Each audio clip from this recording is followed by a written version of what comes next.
Hey guys, welcome to our live stream here. I think so many people, on the heels of the news of what's taken place, the political assassination of Charlie Kirk, really our brother in Christ, but also our brother in the conservative movement. A lot of us are just at a loss for words. And one of the best things to do is to try to talk about what you're experiencing. News is breaking today.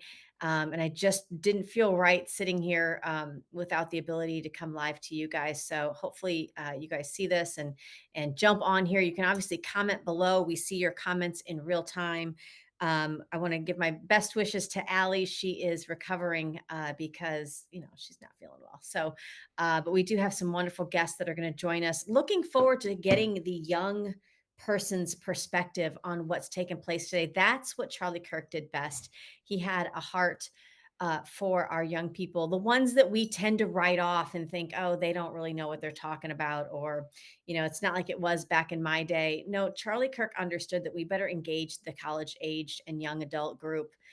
Because they are the future of America and they need to know what's taking place. They need to know really the discernment of how culture is trying to brainwash, whether you talk about through universities or through woke organizations, trying to brainwash our young people because the enemy comes to steal, kill, and destroy. And I believe he uses that through our many platforms. So Charlie Kirk was just the antithesis to that, right? He comes out and decides he's going to boldly engage conversation. I can remember early reports of him just setting up a folding table and hanging a sign that said, real women can, or real men can't be women, and prove me wrong, kind of thing, just to engage that conversation. So anybody on the street could come up and say, and just have a dialogue and have a conversation, and that's what we're going to continue to do here. So wherever you're watching this from, if you want to click the share button, share it on your social media. You can also, as I said, comment below. I want to welcome to open mic. We've got two wonderful youngsters joining us that I love dearly. They're no stranger to the Patriot TV audience. They've been on the home front, also on No Filter Gen Z. So I'm going to welcome to the studio Camden Bettinghouse and Fadana Dorcius. Thank you guys so much for joining us. Thanks for having us. Awesome, awesome. So I know we've done a lot of work together to try to have a separate voice from what you see on mainstream media. Predominantly when we started the Homefront show, that was the idea, was to have a panel of five people who, we're not like The View. We're not like, we don't share that same thought and that same opinion, but we aren't really given a platform to express that. Well, we did that here on Patriot TV. You two played a huge role in that because you were part of our Gen Z episodes. So I'll start with you, Fadana. Tell me a little bit about how you first became, I guess, politically aware, questioning what the narrative was in politics in our country. Well, it all started for me back in 2020. Well, exact 2021 when COVID was going around Yep. and there was the forced vaccination that was going on. And I've always been kind of like a free thinker and more on the stubborn side. And I've never really been a fan of vaccines to begin with. And so once I started seeing donuts being passed around and they were persuading us to get vaccines, I'm like, if I know what's good for me, I don't need donuts to motivate me to go get a vaccine that is apparently quote unquote good for me. And Right. so that was kind of when my eyes started being open, and then there was BLM, and it was definitely a scary time because I'm like, oh my gosh, like they're scaring people, saying, black people are being hunted down and stuff. And so that was kind of like when I started looking into the information for myself and I started thinking critically for myself. And during that time, it was definitely very hard because my peers didn't agree with me and they weren't too happy with me, but I didn't care. But you didn't care. And I remember even first meeting you. I was running for office, and you had just a lot of. Oh, I might have lost Fidana, but you had a lot of. I remember Fidana had a lot of questions about running for office and about why. Oh, there you are. About why people were saying the things they were saying. We were at an event actually, Fidana, and there was somebody at a table next to me. I had my candidate table, which you were helping out with, and next to me Another really nice person. I mean, we were joking around and that, but the subject of I think abortion came up, and you guys were kind of going back and forth. It was a wonderful debate. I was so proud because this is exactly what needed to happen. Like people should be able to share their viewpoints without it being so threatening. And so I was kind of a proud mama at that moment because I saw that in you that you know what, it's okay to question the Yeah. narrative. It's okay to give back a little bit. Camden, let me pivot to you because I know you came at this much the same way that Fadana did with just not only questioning sometimes the narrative, but bringing in that faith based thought process too. The home front, which we had on Patriot TV, allowed us to do that. It allowed us to really focus on sharing our faith, which you don't see a lot of in mainstream media. So tell me how you came about being politically charged, I guess. Yeah, all my values in the political realm stem from my religious beliefs, from my faith. And that's kind of how I derived what I believed in. And then in 2020 really is when this all started for me is they shut down the churches because of the Mm, lockdowns and stuff. And I was like, all right, when our faith is getting involved, that's an attack, that's a threat. And so it is. I started paying more attention to things going on, seeing that there was one side that you couldn't really say whatever you want. There was a lot of Yeah, censorship on social media sure. back in 2020 through 2022. Mhm. Around that time, it was really hard to voice your opinions. And then I attended my first Turning Point event in 2022, where I met Charlie Kirk and met a bunch of leaders that spoke to me and spoke and told me that it was okay to actually voice my opinions and you're not the only one. Because before that, it felt like I was the only conservative in my area, the only one that felt certain things. But that's what the media wants you to believe. And so that's the first time I really had a moment with Charlie that motivated me to get myself involved too.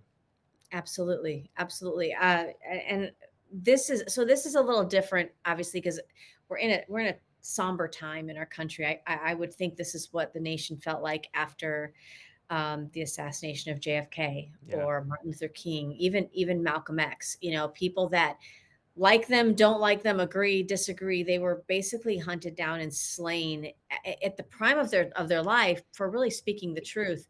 Hmm. This was I want to share this with our viewers, and then I want to get your response. Bear with me a second, because President Trump was on. He took to Fox and Friends this morning, talking a bit about Charlie Kirk, but also how the manhunt kind of wound down, where with getting a suspect actually to come forward and how that happened. Take a listen. What do you explain to Barron? He's the guy, he's almost peers. He's one of those young people that Oh, Charlie Kirk was so he impressed was a with. tremendous What, fan. what do you as a dad, and a lot of dads and moms are wondering what to say. What do you say to them? So Barron's a very good Mm, student. different And clip. Barron Sorry. came to me and he said, Dad, I'd like to meet somebody that you know. Who? Charlie Kirk. I said, what? I thought he was going to say, I want to meet like King Charles Yeah, or yeah. something, like we're going to meet soon, right? But he said, really? You want? And I set up a lunch with him and he came back. He said, that guy's great, Dad. That's great. It was cute. He's unbelievable. I don't know what it was. Charlie had a magic over the kids and large numbers of them and very diverse. Black, white. Oh, yeah. I mean, everybody, the young women and boys, and I've never seen anything like it. And it was all good. I mean, it was good stuff. It wasn't some of the stuff you read about where they're in favor of all these horrible things. It was really good stuff. And we lost an unbelievable warrior. And I think they're going to, I have a feeling that Erica, I spoke to her Mhm. long yesterday. She's devastated.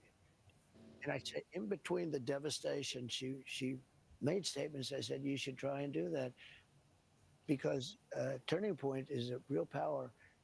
And I think she may, and her group, I think they're going to Rally around keep it her. together. And things like that have happened before. You make it bigger, better, stronger. I said, only do it if you're going to make it bigger and better. Can you do it? But I didn't want to talk about that too much because she can't, it's going to take her a while to get better Yes. from this.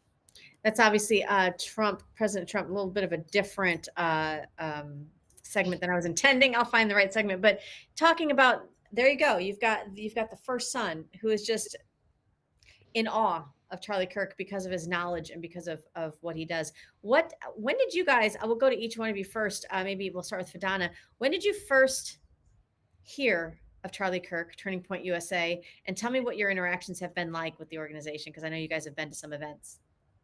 I think it's when him and Candace Owens started going around and their videos started picking up, and then I'm like, wow, like these are two conservative people that are bold, they're young, and I'm friends with a lot of millennials. And so, just seeing how cool they were, like it wasn't like your typical traditional politics, but they were just so educated and they were just like a fresh breath of air in the political arena. And I've never really seen people their age that was that bold and didn't care. I mean, people would make fun of them all the time, but they just had this boldness about them, and that was what kind of inspired me. And they didn't care, and I was like, wow, like if they can be bold, then I can be bold too. And so that's kind of like how I started following them. And then Candace eventually had her own podcast, and then Charlie had his own thing going on, but I still kept in, following them and seeing what was going on in their lives. So that's how it started for me, was when they were both traveling together and just doing videos on YouTube, and wherever else on social media. Yeah. Yeah, and how about you, Camden? Because I know I'm actually searching for the video now. I'll get it up here in just a bit. But tell us how you found out about Charlie Kirk, Turning Point USA, and your interactions there. Yeah, I think I first saw him in like 2019, 2020, around the time when a big election was coming back up. Mm, Because the 2020 time was, we were all, that's when I first got involved, but I was kind of in and out looking at, should I yeah, even care? Because I was pretty young. I couldn't Yeah. even vote yet, actually. So this was the 2024 election was my first time voting. So I couldn't even vote back then, but I was still paying attention because Charlie was talking to younger people saying, yeah, you should know about this. You should speak up and speak truth. And that's why I think it was a breath of fresh air, like Fadana said, is because he spoke truth. He wasn't right, afraid to say the things that were true about his faith, about his life, about having a family, and these beliefs that seem radical to the other side, but are really the foundations of our country and what made it so great in the first place. So that's when I first started seeing him. And as I got older, I really started paying more attention to what he said because mhm. he spoke to young men, especially in the last few years, Oh, about being a man and how it's okay to want these things, like I just said, having a family, having a career to support your family, being a masculine guy. It was a weird thing for a while. Like the Biden era, a lot of people were, the masculinity was out the window, and Charlie came yeah. along and said, no, we're not all lost. We're going to come back and make you guys stronger. And that's how our country's going to be great. That's I remember visiting when Charlie Kirk was here in Tampa. A lot of our local youth here in Florida couldn't wait to get there to see him engaging in that one-on-one debate that he loved. I mean, he thrived off of just being able to listen and to be able to share a different point of view. You Yeah. got a chance to engage in that really one-on-one with him there. I want to play this for our viewers so they can see. Take a listen. Good. How are you? Good. My name is Camden. I've been a supporter for you from a long time. And I have a quick question, or two quick questions. The first one is, why are colleges getting so much more liberal in this generation specifically, and what can we do about that? Well, I will say students are becoming more right wing. I mean, this is amazing. Would you say this campus is pretty liberal? Yes, Yeah. very. Do you guys feel as if on campus that if you speak out as a conservative, you are graded differently? Yes. Mm. Yeah. So you guys feel as if you say a conservative view, you'll be graded negatively. Yes. This Yeah. was not even long ago So either. tell me more This about is that. crazy. I would just be curious. I'm in an economics of women and work class, and I'm like the only one Wait, in the there's an class. economics of woman. Yes, and it was required. It was required, and I'm the only pretty much conservative in the class that believes that the gender pay gap is a myth. That Yeah, there's obviously, it is, yeah, of course. but they're so stern on grading as if there is one. So if I say something that's against that, then I'm graded differently. This proves my point that college is a scam. You should not be forced to go into debt to study things that are not true. Ooh, I love that. I love that soundbite. And as somebody who has college educated children, I do. But why are you going in debt really to have to study gender studies? He was Um, so sharp. it's so sharp. Let me ask you, Camden, what did it feel like there? I mean, thinking back to that day, I don't remember safety really being an issue. And it's crazy now that I think back to it after this happened, because now I'm thinking there was a parking garage not far away where someone could have gotten right up there and done something horrible. We all walked up. There's no security. It's Hmm. hard to have security with that big of an event, with so many people outside. And so it was dangerous, but that's the thing about Charlie is he wasn't scared. Yeah. He had such Right. boldness and courage that he went, and I'm sure he might have been scared at times, but he had courage, and that's doing it even when you're scared, showing up when Yeah. you're scared. And so he did that. He was 6 feet away from people at times when something horrible could happen, and he put his faith first, and he was obedient to God, because he always talks about how you should have your faith first, and the last thing he wanted to be remembered by is the courage of his faith. And I think that's Right. exactly what all of this shows is he was so bold and so empowered by God that no man was going to scare him. And so he was bold enough to go and debate people, even people that completely disagreed. He wanted that. Like he thrived off that. He did, and there I remember at that particular event, there were, professors that would come to the mic, and he would debate them on, their grading, just like you're talking about there, like, Yeah. "Hey, they make us come from the perspective that this stuff is fact, and if we say anything different, we're actually, we're doxxed for that a bit." And he let them have it too in his own respectful way. Fadana, what do you remember from that visit to Tampa that Charlie Kirk did? As Camden said, not that long ago, really. It was just a It's few Yeah. it's crazy to think about. yeah. Well, I remember I was going to use the restroom, and by the way, that campus have a non-binary restroom, which doesn't make any sense to me because Oh it's like, gosh. who is supposed to go in there and use it? But anyways, we're not gonna get into that. But as we were walking through the door, we saw Charlie. Oh my gosh, I thought this Oh, man was like at least 5'10". He's like 6'4". He He's is a giant. he's a He def is tall.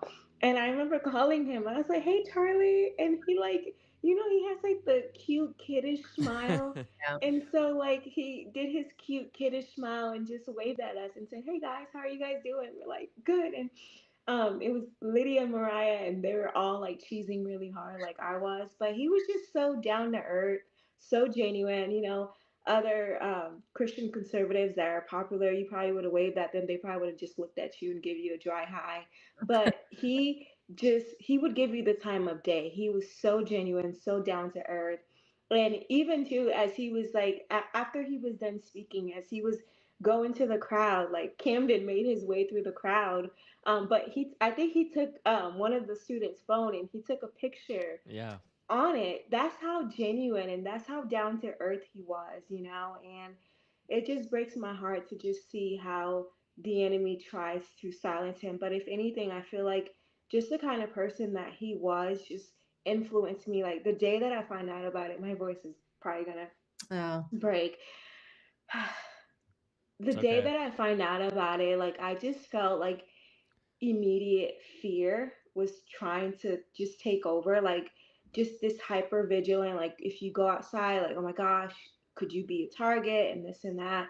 And I remember going to church and we started praying for Charlie, and we started praying for his wife, and then we find out that he didn't make it. And so it was just like gut wrenching and heartbreaking just finding that out. And I just remember like asking God to just give me peace. And it just broke my heart because although I wasn't related to him, but like when somebody in the body of Christ is hurt, it hurts the whole You body. feel it. It's just like what you went through the other day with your son. Like I yes. was deeply hurt. I was grieving also because it's like when somebody in the body is hurting, every single person is hurting, and we can't put a mask or a facade because we're all hurting. We really all are hurting. And it's like I'm sharing things on my social media, and it's like I'm grieving because I saw the video of his wife Erica, and Oh, it broke my heart because oh my God, she needs your strength. She really needs your strength. And it's just so traumatic to just see somebody just die, and there's live footage of them on social media, and it keeps playing over and over in your head, and you're oh like, this is gosh. not normal, this is not right. Right. And so it's very heavy and it's very emotional for me as I'm walking through this. This is the most traumatic news besides your son for the year. Yeah. It's been such a tough year for everyone, and it's like it's hard for me to even get up because I just feel heavy, like, Yes. Yeah. but I also feel fired up because it makes me realize if he was willing to die for the truth, then how much more would I go for the truth of God? Oh, So I yes. feel like he stirred up a fire within me. Mm. But Mm.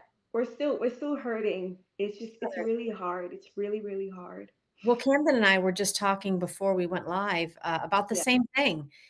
This feeling, and I almost was, when you're a strong person, you almost feel like you don't ever admit weakness. But I was like, it's hard. Like, not getting a good quality of sleep. I don't feel like eating. I am, and again, we've just gone through something in my family extremely tragic. So it kind of is just a fresh wound. This kind of just reopens Yeah. it a little bit.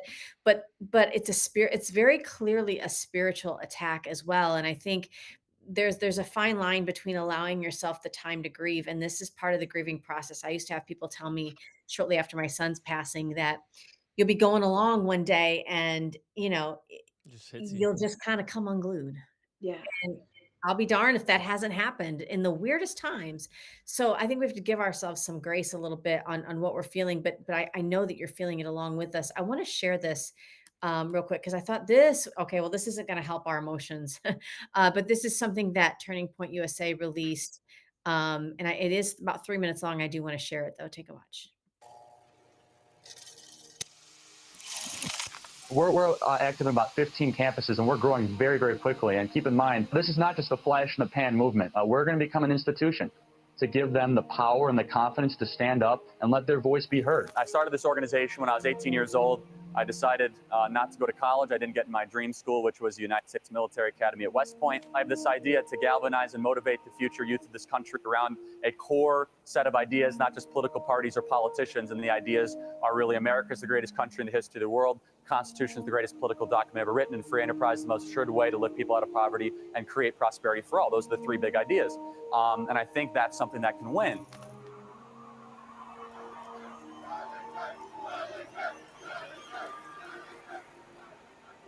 We as Christians are called to go into the public arena to correct error with truth. So I go to college campuses and there's a lot of error. We're all sinners. We are all live in error.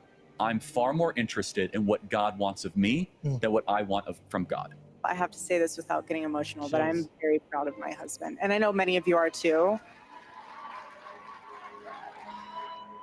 You have worked so hard. And I know a lot of you have seen, obviously, his videos on TikTok and all the stuff he does on campus, but no one gets to see him from my angle except for myself and our children.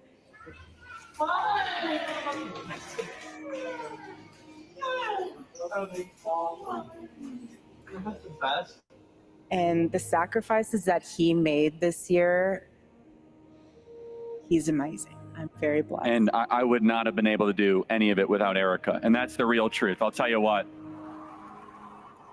You are here as a grassroots response to the top-down revolution happening in this country. I want our Turning Point USA students to receive a round of applause. These are the freedom fighters of America. The media said that Turning Point could never run a ground game. They weren't experienced. They didn't know Charlie, right?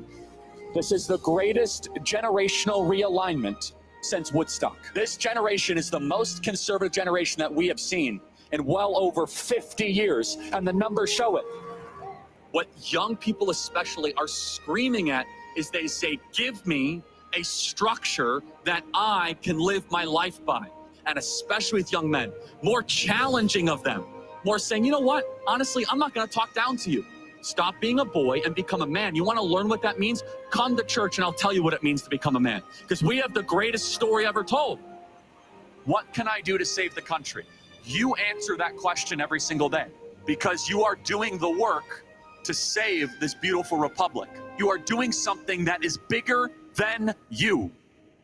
If everything completely goes away, how do you want to be remembered? I want to be remembered for courage for my faith. That would be the most important thing. Most important thing is my faith in my life.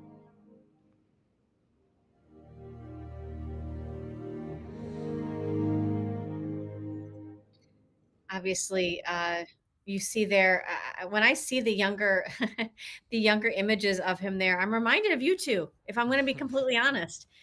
You know, somebody that did not come from financial means. He did not he didn't get a college education.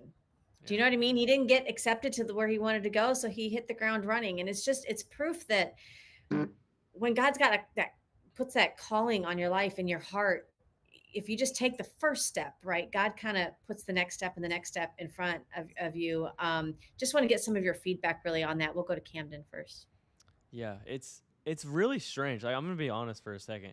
Sometimes I'll just like forget he actually died. Like, I just go about my day. I know it logically. I understand it, and then like for a split second, I'm like, wait, what? Like, it doesn't make a lot of sense.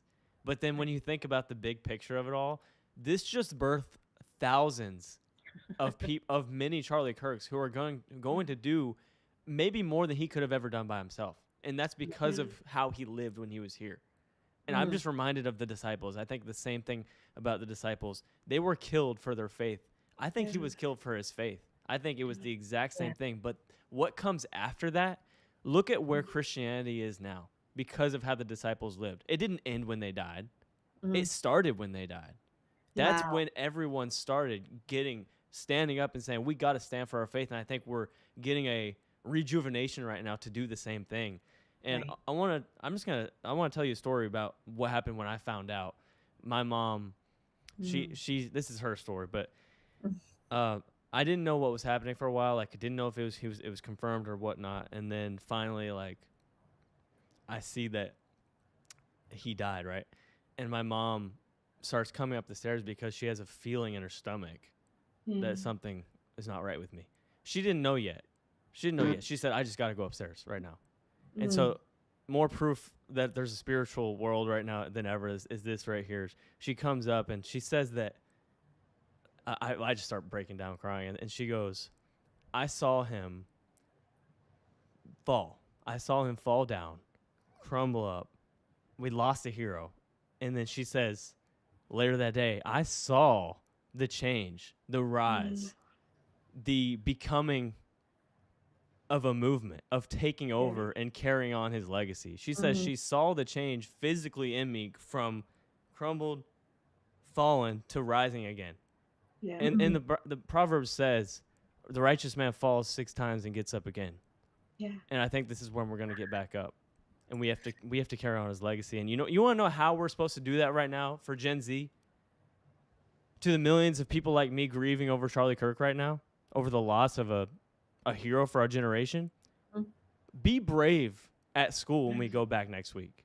Wear that hat, wear that shirt, speak up about your beliefs. Don't be afraid to pray for people. Talk to people you disagree with. If not Charlie, then you. Yeah. You have to be the one that carries it on, and that's us. And we got to do it right now. Oof.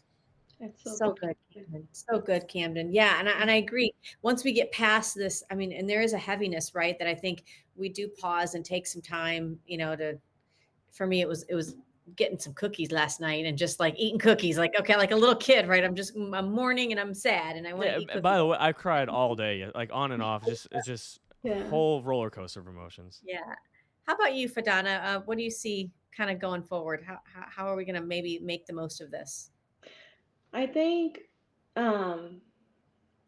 previously I used to like just want to play it safe. Like, you can almost have like this self-preservation, like, oh, I'm just going to stay in my little bubble, and play it safe. But like now I know like why you and Allie and Vic, why you guys fight so hard, and why you go to the school board meetings, like why your heart is so fire, why there's just so much zeal and so much fire, when all of these things are happening. Now I know why you do what you do in your mission, and it's inspiring. I was just thinking about that the other day. I'm like, that's the reason why they do that, because they're thinking about the next generation. It's not about them, but Mm, it's just the selflessness, yeah. that you guys carry, because if it was to definitely get an image or brand out there, you guys wouldn't keep showing up faithfully every day, plowing the ground.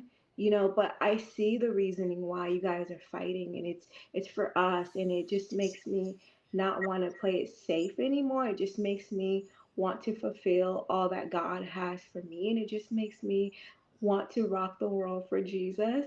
And I'm going on a mission trip in November to Thailand. Just Nice. ignite a fire in me to not hold back, because if Jesus gave everything so I could live, just like Charlie said, then why shouldn't I give up everything for Jesus? Mm. And so that it just, I feel like it ignite a fire in me, and now things are just starting to click why you guys do what you do. And I think it's also important to know the lane that God has called you in and to be effective in it. Charlie was called into the political arena, and he was effective in it, and he even knew Christ, which was even bigger. It Right. was bigger than just the calling. It was it's bigger because he represented Christ very well. Mhm. And that's what I want to do. And now I know why you and Allie and Vic and all the others fight hard the way that you guys fight hard, because you just see how the enemy is seeping through and just trying to destroy this next generation. And so that's kind of how I feel about all of this. That's, so even in our time of grief and really just trying to be open and honest with the public, we're grieving. We assume you are too, those of you that are tuning in. Yeah. So we feel like one big happy family here to be able to share in this together, even when we're sad. But even in those words, Fadana, that resonates wholeheartedly with me, because this is especially since this news. Well, I can go back even just a few Yeah. months when the tragic death of my son. Saturday it occurred. Monday I was back in the studio, and a lot of people, and you want to talk about people that think they're keyboard warriors and just want to punch it in comments. A lot of people had a lot of choice words to say because I came back to work on Monday. But I know my son would have wanted Mm, the fight that I was called to do. Like, he always Yes. loved that. He championed that. He helped with that. mm. Whatever other struggles were going on were separate from that. He would have wanted mom to go back Monday and keep fighting. And I Wow. know you're going to walk with a limp, mom. And I know it's going to hurt and take time to dry your tears once in a while, but please go back fighting. I just knew that in my core. And so when this happened earlier this week, it was like that wound was reopened, you know, Mm, and I it was crippling. It's like I mourned all over again. And then for this to be somebody young, yeah. Mm-hmm. right? And to be able to see it replayed over and over, that the human psyche is not, and our emotions are not, we're not Mm, meant to see that kind of No. horror, let No. alone no. 57 times as you're scrolling through Facebook Ugh. until they finally took it down. So to hear you say that, Fadana, that you see from the periphery, you see us showing up for whatever, for whatever it is that we're doing, whether it's a speaking engagement. I need people to understand whatever your sphere of influence is, whether it's just if it's a friend pack of five, if it's your youth group, if it's a missions trip, if it's a podcast that you have, whatever that sphere of influence is. Ali always says, be the sharpest tip of the spear in Mm, your Yeah. circle of influence. And that means you have that I am Charlie Kirk kind of moment where, Yeah. where literally you now pick up the mantle and yeah. carry it forward in whatever that way is. And it's heavy sometimes. And I know, Camden, you were a victim, just like a couple of people that work here in the office, a victim of really bullying Oh my just for gosh. Yeah. sharing your viewpoints. And it's terrifying. I don't know if you want to share a little bit of that, because it's just proof that when you speak truth, it's like hatred comes for you, literally. Yeah. This is how I know that like there's a spiritual warfare going on, because when you speak the things that are true, like you said, you will get Yeah. backlash, hate, threats, crazy stuff that you would never think just from saying something you believe in. And Yeah. that's what happened to me. I was having literal threats to me and my family. I had to change my whole Instagram username because the horrible stuff that was happening. And then I just see the parallels with Charlie Kirk. Like, you speak the truth, you will get persecuted for it. Jesus tells us that's what's going to happen. And Yeah. especially when you follow him. When you follow Yeah. Jesus, you will be persecuted. But Yeah. don't take that as a bad thing, because God says, "Blessed are those who are persecuted for their Mm, faith." That's a yeah. good thing, because It's a good, that's how you know you're doing the right thing. Is when the Yeah. enemy and the evil comes for you, that's how you know the demons are scared, because you're Mm. powerful when you follow God. And the thing that Charlie Kirk, that it just keeps playing in my mind, the thing that I'll remember forever is that he always said, and this was probably the most impactful thing he's ever said. I could care less what God wants or what I want from God. I'm Mm, more concerned with what God wants from me. that's And that's how he good. lived his life. That's how he did everything he did. He said before he goes on college campuses, the one prayer he says is, Mm, God, have your will be done. Use me for your will. And if we could all just live like that, living for God's will, knowing there's going to be evil, there's going to be things that come our way. But the thing is, if your faith is in the right thing, no Yeah. man can stop you. exactly. That's right. I saw a post the other day, and actually I shared it because it was really cute. It said, uh, a Christian never dies; they just get a change of address. I saw Mm. that. Yep. I thought, oh, that's kind. I mean, It's true. obviously Not even death can defeat you. Right.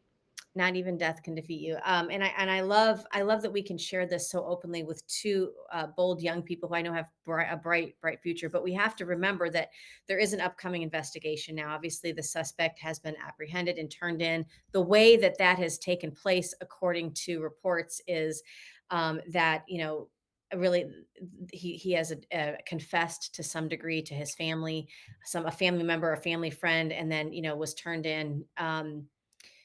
All signs point to, from what I've heard, and again, I watched the press briefing with Kash Patel and the FBI director, that his family really looked very normal. He looked very normal, but then could he have potentially have been, I guess, radicalized, whether it's a friend group or these Discord chats, or through a community, through his college.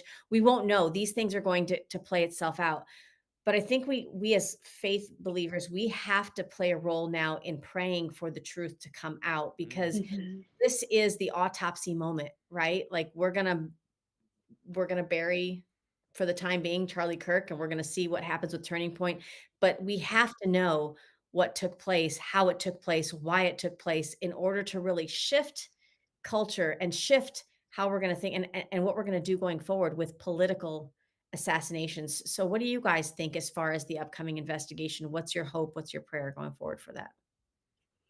Start with Um, I guess my prayer or my hope going forward is that the suspect would get the death penalty, and I just hope people would really think about what they're going to do to other people when sick thoughts like that come in their head, because it not only is impacting the family, but it's impacting a community of people. yeah. And so now a community of people are grieving, and also too, I feel like people need to mature. Just because I may not agree with you does not mean that's your time for you to pull your weapon and to take my life. I Mhm. should be able to coexist with you, even if we may have differing opinions. And I feel like also too, with legislation, they need to somehow reinforce just the free speech, even free speech of your opinion, so somebody won't take your life. That's the point that it's coming down to. And I feel like the legislators really need to take these matters very, very serious. And I know you and Ali have a heart for legislation. So in the future, if you guys get elected, and I would hope you guys do, something that could get changed, because this is ridiculous. It really, really is ridiculous. I like that. And I think that is, we are seeing a shift, an awakening, if you will, of, this kind of political persecution is real, and we have to put a stop to it. What are your thoughts, Camden? I go back and forth with the death penalty. Like I've always been kind of like from You a asked Charlie that this question, was, didn't you? and that's very ironic now. Like the question I asked him was about the death penalty, and he's like, Mhm. if you take a life, your life should be taken. So I go back and forth, but Wow. I understand the pro death penalty side of it, especially when something like this happens, because you want to make an example of what would happen to you if you do the same thing. You have to deter people from doing this, and so that's where I do understand it. And I'm not sure what's going to happen with them.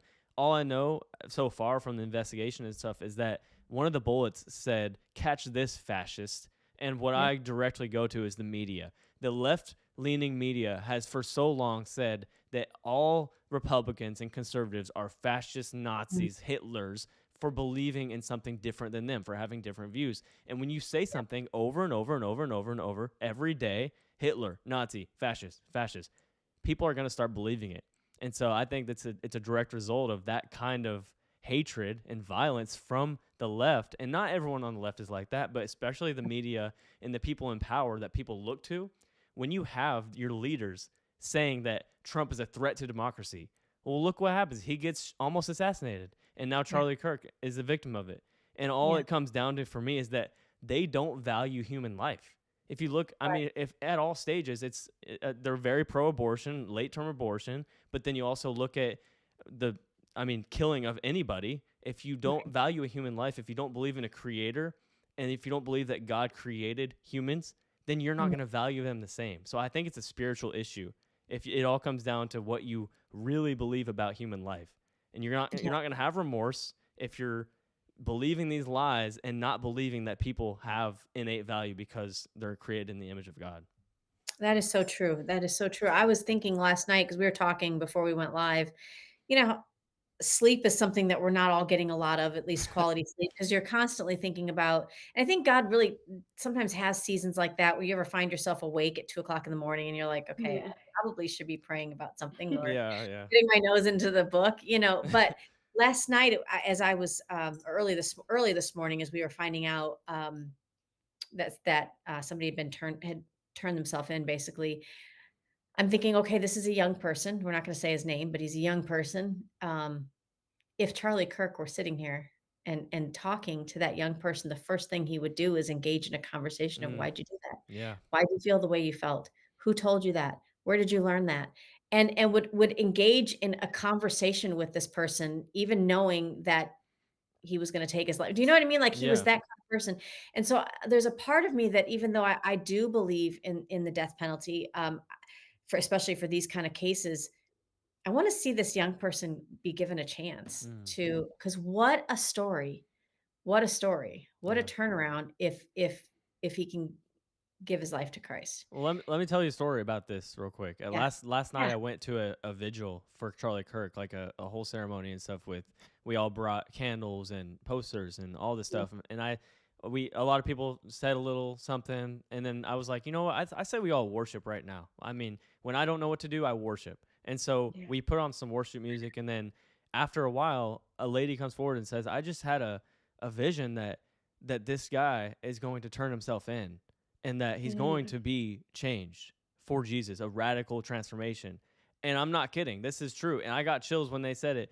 And today the news comes out that he basically turned himself in. So there's definitely a realm that's working behind the scenes that we don't see right now. And I understand what you mean. Like everyone, as hard as it seems right now, we also need to pray for the shooter. And I haven't forgiven him yet, but we need to. I haven't yet personally, but we need to do that. I know forgiveness is one of those things that I hold on to because I'm like, just It's a so little hard. It is hard. Yeah, it's so true. Fadana, we were at the Turning Point event with Camden when we were on campus. I asked Camden this earlier, but I want to ask you too. A lot of people that I'm coming in contact with that are asking me questions, even people that didn't really know or follow Charlie Kirk, they're kind of in my age bracket. Maybe they aren't real familiar with him. In looking at the setting there with him under the tent, and you see the vast people, and then you see all the buildings. A lot of people were questioning safety. You think about Butler, Pennsylvania, and the shooter on the roof there with President Trump. These are new days that we're living in. Do you think, Fadana, and then I'll get Camden's opinion too. Do you think that we need to be re-examining how we do these events? Do they, for example, Allie and I went to the inauguration, and there was a last minute attempt. Granted, the weather was not good, but to move a lot of those events with President Trump's inauguration indoors, and it was kind of a split second decision. And you got to trust that they've got intel as to reasons why they may be doing that. Maybe it's the weather. Do you think, Fadana, that we have to maybe pay a closer attention to security now? I mean, it feels like we're giving up a little bit of our freedom too. What do you think? I definitely think we have to be cautious, But however, people are becoming more and more vicious and more and more cold-hearted, where they are premeditating what they are going to do. Yeah. And so I think it could help. It's better to be safe than sorry. However, we have noticed even when there was precaution that was taken, these individuals have tried to find a way somehow, because that's what the enemy does. He still kill and destroy. It Yep. never hurts to take precaution. However, I don't think these people, it's going to stop them. It will definitely decrease, the risk for sure. But I think if someone is on a mission, they're going to do whatever it is that they can to get to that person. And that's how the enemy works. And so what I would encourage people to do is to cover themselves with the armor of God. Mm, The armor of God will really, really protect and shield you. And even Psalm 91, it said, those who abide under the shadow of the Almighty, He will protect you. And so I don't think it can hurt being safe.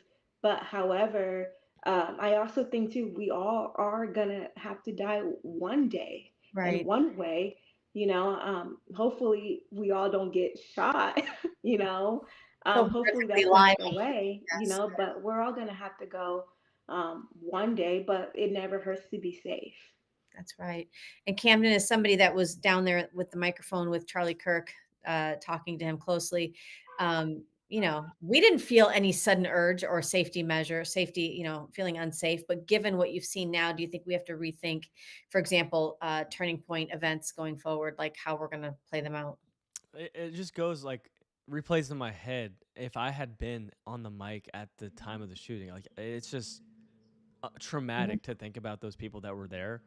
And I Yeah. think for turning point events like the indoor big like the student action summits, I think you have to have metal detectors and all that stuff. But when Right. you're going to so many college campuses, it's hard to secure a big area like Yeah. that. And I think it's a sign of strength to keep showing up even when there are risks. But I think the one thing we can do, and I know it costs more money because like it's kind of, I mean, you have to have someone survey the area. But I Right. think if you can get away from the high ground, I see so many of these attempts have been like from a distance and from a rooftop. So if there's a way to get in an area where you can see clearly that there's not like an angle for someone to do something like that, that's the part where I would say we should try more too. But I also think, like Vidana said, if it's not your time, God will divinely intervene. I think that's what I mean. We saw it with Trump. I think we needed him right now, and Yeah. Charlie did his part. He Yes. his purpose was he was spot on with what he did Hmm. for the kingdom and for his purpose that God had for him. Yes. I think Yeah. when it's your time, and if it's not, God will divinely intervene. So Yes. I think there's a little bit of both.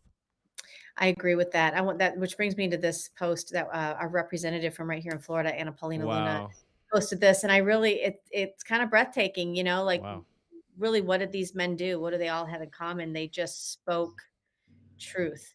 Yeah. And that's I love it. powerful. Even there on the sidebar, you could see Malcolm X there. You can agree to disagree on some of his terms, but again, much the same thing. It was just the power of their speech that people considered to be a threat. So to some extent, this reminds me, guys, of what we went through COVID, where it was like, stand 6 feet apart, don't talk, don't go visit your grandparents, save the grandparents, take this needle in your arm, all for safety, right? Yeah, All true, true. and it pries at your heart because listen, as a parent, the first thing you want to do is teach your children safety. I mean, it's not wise of you to not do that and care about your safety and keep your head on a swivel, so to speak, always checking your surroundings. But what we preached during the times of COVID was, if you're going to give up your liberty, for because you care so much about your life or what you think is your life, you're going to lose both. And Mm, and fear really does that. It when you operate out of fear, and we were all fearful in the early days of COVID. I thought there was this like imaginary thing that was airborne that was just coming for you because that's the way they Yeah. described it, yeah, right? yeah, And not to joke about it because we do know that Fauci, I almost called him Frankenstein Fauci, was really playing God in gain of function research on your tax dollars, by the way. But to be so fearful of something that then it changes who you are, it yeah. changes the calling that you hear from God on your life, or it changes the way you enjoy life. I think that's why when somebody said the other day, and I forget who it was on one of the shows, said even knowing that this happened, Charlie Kirk would have gone out the next day to do it. Yeah. Mhm. He just it was one of his close friends. Wow. Absolutely would have, because he wouldn't have wanted it any other way, as far as having to give up what he thought he was being called to do. So Yeah. I know we're getting ready to wrap it up here. I want I to don't remind. Yeah, go ahead. I don't want to live my life in a bubble. You know, if Yeah. you think Or about these, fearful. yeah, Yeah. fearful. God didn't create us to be scared to go outside and do these things, but we don't want Right. to live like that. And if you Yeah. think, yes, for the Charlie Kirks of the world, yeah, you might need some security, but you can't do that for every individual. And then Right. we're gonna have to all step up, and there's got to be a personal change Mhm. that happens, because you Yeah. can't live like that. No one can. It's not Right. living at all if you're living in fear. So I'd rather fear God than fear man, and show up anyway. Exactly. Yeah. I completely agree. I completely agree. Guys, I want to thank our viewers that have tuned in, and there have been a few that have chimed in. I know Laura has sent us a message that says, "I love this." Getting a I lot. love you, Laura. Thank you, Laura. I'm getting other messages that say it's good to see young people engaged like this. Very well spoken. I say that all the time about you guys, but you absolutely astonish me, because, and for such a time as this, do you know Yep. what I mean? God's really working on you, and I We believe are that turning point. We are turning point. Yes. that is so true, and this is a turning point. Yeah. Yeah. Just a little personal story before we close out. I know you two are pretty much aware of this story, but Allie and I started this podcast because we tried to run for office. We weren't elected, and we had a lot of issues even within our own party. Just fighting because we didn't ask permission to run for office, and so we just felt kind of muted all over again and silenced all over again. But God still had a tug on our heart to really get a message out. So we formed Open Mic. Thankfully, Patriot TV picked us up, and we've been the number one show on Patriot TV for a while now. But recently, we wanted to get involved in speaking engagements and live events. And I just, through really a God sent interaction with Turning Point USA, I got to speak to really the heads there of Turning Point, and Wow. they said, "We're coming to Tampa. You know, Charlie Kirk loves what you guys are doing. We want to give you guys a booth there, like Wow. a one of those press booths." And I was like, "I don't even know what that is. Can you send me a picture of what that looks like so I know what to bring?" And when we got there, I expected this long hallway of media row, and like ours to be way in the back, in the corner somewhere. We were right next to Turning Point Action, right across the hall from Breitbart, and right next to Real America's Voice. It was like the hot spot, the mecca of, if you will, of media row. And Wow. when his assistant came up, she was like, I was like, you we're here. You guys want to? He's, oh, no, you guys can do it. You guys can do it. And it was just this feeling of like, sometimes when people get to a certain status in their life, they forget what it was like starting out. And I feel like one of the things that Charlie Kirk did, I'm a witness to it, but also Turning Point USA and the people that he employs there, they understood and they had a heart for people that are doing exactly what you and I are doing here today. Whatever that little part is, we want to help you. And so this felt like a member of our family really being gunned down, and it's a tragedy, but I wait with anticipation to see how God's going to use it to grow something greater. I want to remind our audience that Open Mic is on patriot.tv Monday through Friday, 10 a.m. Eastern. You can also catch it at Open Mic Ladies on all social media platforms. Fadana, you are on Camden's show, I know, a lot. The No Filter Gen Z. Camden, will you let people know where they can find that? Yeah, youtube.com/@nofiltergenz. We're live, or we got episodes every Sunday, and we're not gonna listen. Let me be really clear right now.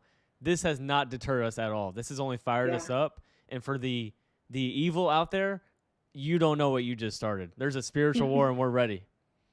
Yes. And I think, Fadana, it was you that said it best on social media the other day, that the churches are going to get involved. You know, we had a Supreme Court decision that said 501c3 doesn't mean anything when it comes to getting political and endorsing candidates. And that means our pastors, we need to support them to speak the truth and how it relates to our voting. The No army more of cowering, God. no more pandering. We're over it. It's time to just stir up the congregation. Enough is enough. Yeah. You know, that's what Charlie Kirk, spirit has just stirred up in people. Enough is enough. We're tired of it. We're tired of people being passive. Jesus is coming to save. Yes, he is, but we got to partner with him. We Yeah. do. there's still more to do here. Yeah. And for all the churches that, anybody that might be listening that is a pastor or something, you have a job to do this Sunday to meet your people where they're at, because Right. people are mourning right now, and if you fail to show up and talk about this, you failed at your job. Like, you Right. need to meet your people where they're at. Amen. Amen.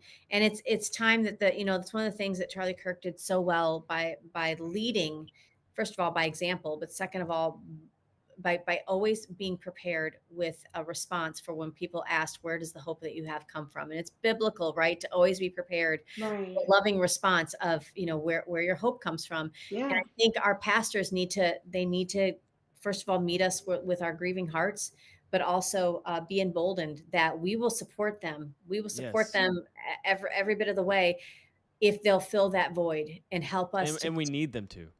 We Yes. need 100%. Wow. Thank you guys so much for joining us today. Again, make sure you follow us at Open Mic Ladies on all platforms and at Camden Trey. Be on I think you're on X. What else are Everything, you yeah. on? Instagram, Everything. X, everything. Everything. That's going to be it for us here today, guys. Make sure you like, share, subscribe, reshare this, and we'll hope that you guys have a wonderful weekend. We'll see you guys Monday. Thanks for joining us.